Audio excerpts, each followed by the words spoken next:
Kronologi bocah 12 tahun tewas tertimpa pohon saat kemah di Tawangmangu, saat itu dia masih tidur. Detik-detik bocah 12 tahun tewas tertimpa patahan pohon saat berkemah bersama dengan keluarga. Bocah asal kota Solo itu bernama Juanisha Kalia Putri Sasandi, 12. Ia meninggal dunia karena tertimpa pohon saat berkemah dengan keluarga di New Sekipan Kecamatan Tawangmangu Kabupaten Karanganyar pada Jumat, 4 April 2025, sekira pukul 4.45. Kalahar BPBD Karanganyar, Hendro Praitno menyampaikan, semula anak tersebut tengah berwisata bersama keluarga terdiri dari ayah, ibu dan adiknya di New Sekipan pada Kamis, 3 April 2025, sekira pukul 13.30. Mereka mendirikan tenda dan bermalam di kawasan tersebut.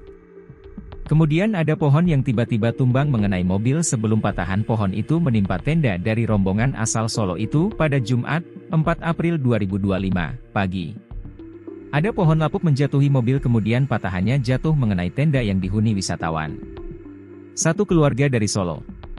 Korban saat itu masih tidur, katanya saat dihubungi tribunjateng.com, Jumat siang. Korban meninggal dunia karena mengalami luka bagian kepala akibat kejadian tersebut.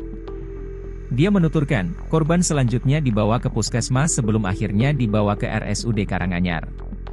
Jenazah dari puskesmas dikirim ke RSUD dibersihkan kemudian diantar ke rumah duka di Solo, terangnya.